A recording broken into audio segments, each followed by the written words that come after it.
Okay guys, so we're out here actually putting the garden in today, and I wanted to talk a little bit about some of the vegetables that we're going to put in the garden. One of those vegetables is cucumbers. Cucumbers are great, they're easy to grow, they have a high production rate, you can pickle them, you can eat them on salads, you can just eat them, on their own, whatever, but in any case, they do produce a lot of cucumbers, right? So it's an easy way to get a lot of food for a small investment. So we like to plant our cucumbers from seed. You can get them at the Lowe's or Home Depot or whatever in the garden center as little tiny sprouts, but they have to adjust when you put them in the ground and you're gonna lose a lot.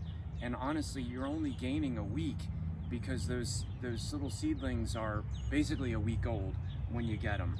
So what we're gonna do is we're gonna recommend that because they take up so much space, number one, mound them, but so that they don't creep out all over the ground and take up your whole garden, mount them next to a trellis or next to the garden fence.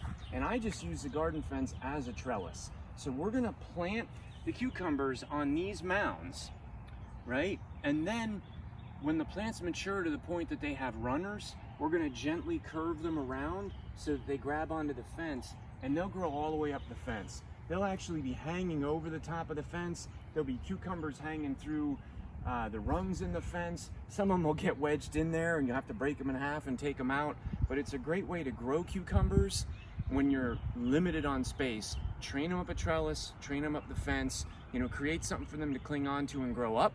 And then when the fruit comes, it'll just hang off of those vines and you can literally walk out there and just pluck cucumbers right off your vines, okay?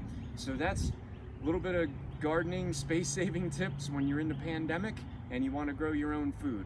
We'll see you on the next video. Thanks.